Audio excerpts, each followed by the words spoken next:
Forget everything your geography teacher told you about the famous Tornado Alley. This legendary danger zone is officially history. Actually, tornadoes are quietly leaving the Great Plains. The entire strike zone is now rapidly shifting to the east. Maps should be updated. Weather danger hits places like Mississippi, Alabama, and Tennessee now. These new targets are completely caught off guard, facing violent storms that strike in heavy rain during night with no place to hide. Stick around, because we're going to decode exactly why this terrifying shift is happening right before our eyes. Old-fashioned tornadoes usually hit flat farmland, wide open areas located through Tornado Alley. It was visible even from 10 miles away. But this new strike zone looks completely different, packed with dense forests and deep hills. And there's more. Storms now are often wrapped in heavy rain, and new tornadoes are hitting in the middle of the night. Basically, you can't even notice until it strikes. Hey, hit subscribe. Another problem is that this tornado shift moves toward heavy urban areas and expanding suburbs, rather than empty fields like it used to be. Millions of people who never had to worry about violent weather conditions are now living in a constant threat. The people of Texas or Kansas were well aware of the mighty tornado's power, so they built their houses with a solid, deep basement made with concrete. Plenty of safe underground places to hide were available. Yes, we can try to do the same in the south, but the water table is way too high in this area, making it almost impossible to dig a proper shelter underground. When a massive storm eventually touches down, entire families have absolutely nowhere to run. Now, let's add it to insurance costs that went extremely high in the last few years.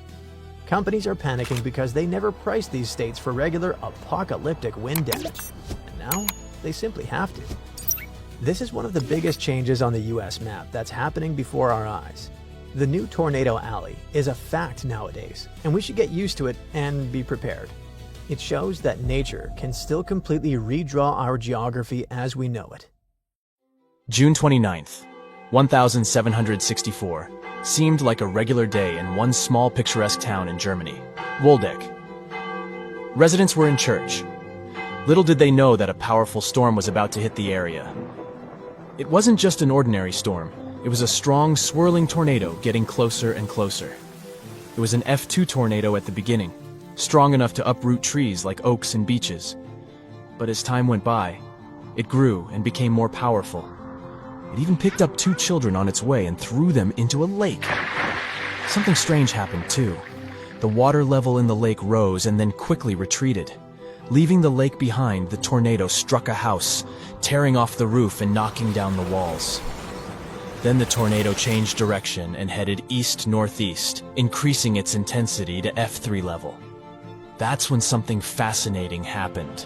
A possible twin or satellite waterspout merged with the tornado along the shore of Lake Luzin.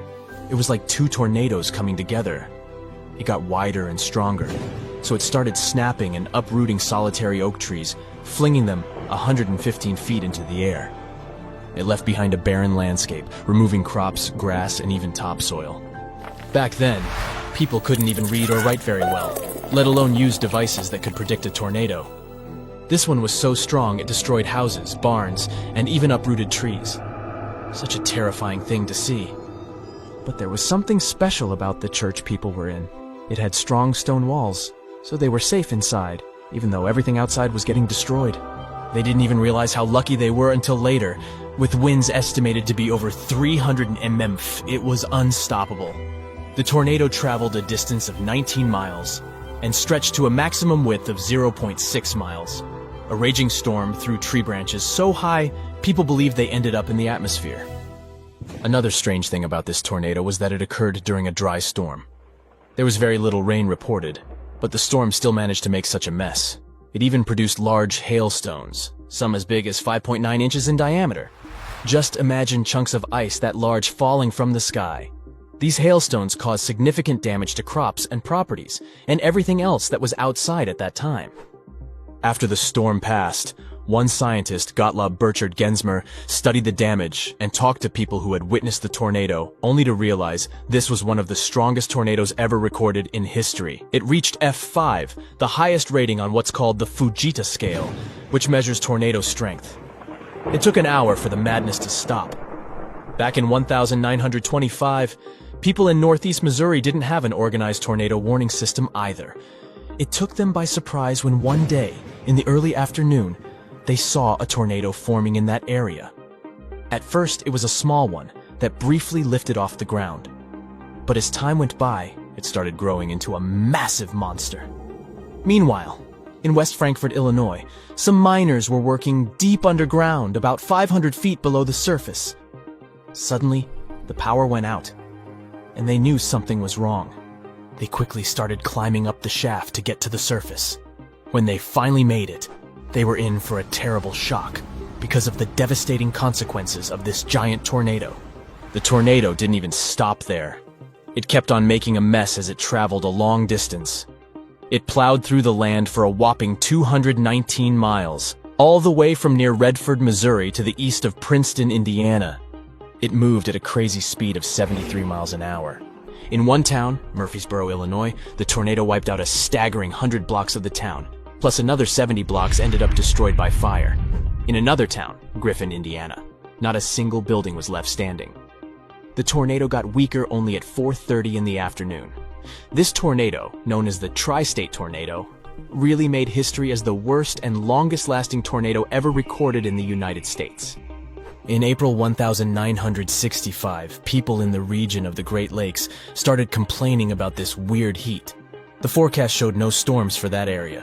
It was because of thunderstorms sweeping across the upper Midwest of the United States. These storms were insane and so powerful they created 51 tornadoes in just 12 hours. The states of Indiana, Ohio, and Michigan ended up being hit particularly hard. Something unfortunate happened during this time. All this caught the forecast team, the National Severe Storms Forecast Center in Kansas City, Missouri, off guard.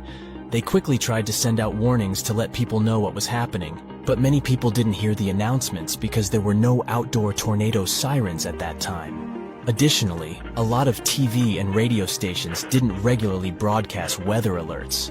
Power was gone, and telephone lines didn't work, which meant many towns were completely cut off from communications. People couldn't receive the warnings because they didn't have access to electricity or working phones. One spring day in 1974 was especially hard because of severe thunderstorms that unleashed a series of powerful tornadoes across 13 states in the United States. These tornadoes lasted for 16 hours, and they ranged from weaker F0 to the most powerful and destructive F5 ones. At one terrifying moment, there were 15 tornadoes touching the ground at the same time. One lasted for more than 2 hours, and two others were swirling around each other like dancers. This was another big lesson, after which some changes in tornado warnings were made. In those days, weather forecasters could only warn people about a tornado if they had seen one with their own eyes, which was mostly too late. April 26, 1989, at around 6:30 in the afternoon, the sky above one district, Maniganj in Bangladesh, turned dark and ominous. The tornado began its journey from one point, Daulatpur, and moved swiftly eastward, Saturia, Maniganj Sadar. People living in that region had already been facing a severe drought, and little did they know there were even worse scenarios coming. The storm was fierce, stretching about 10 miles long and 1 mile wide. It covered a relatively small area, but it still caused enormous damage. It tore through the land and blew away buildings, thousands of trees, strong and rooted for years, and everything else in its path. The countryside of Marsala in western Sicily is really beautiful. But it wasn't so stunning on December 8th, 1851. Two fierce tornadoes suddenly swept across the land, leaving nothing but chaos. As they moved, they brought along heavy rain and hailstorms, causing even more damage to the already vulnerable farmlands.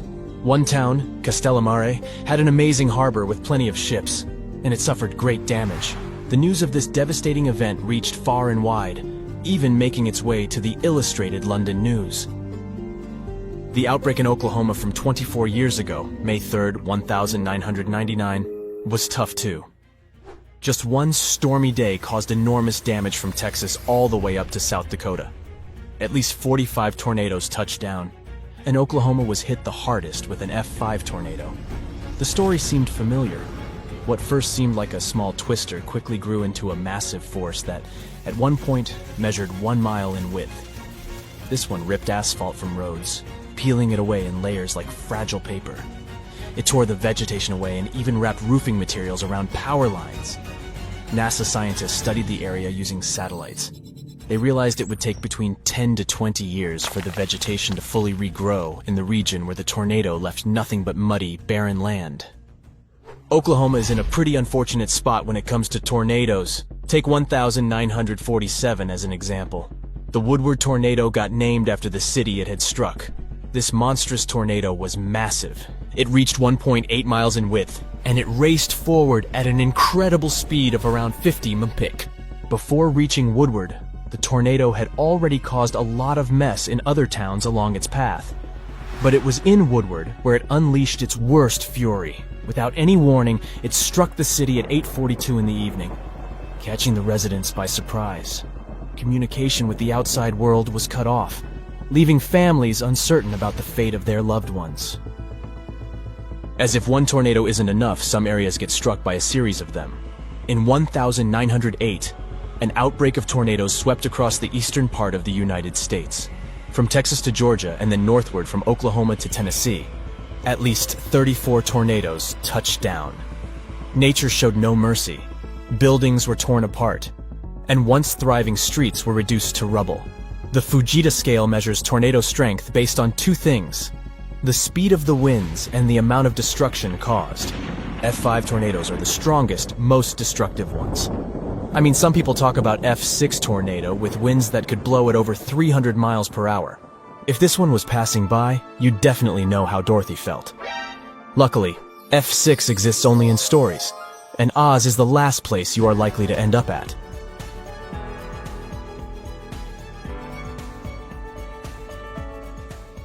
That's it for today. So hey, if you pacified your curiosity, then give the video a like and share it with your friends. Or if you want more, just click on these videos and stay on the bright side.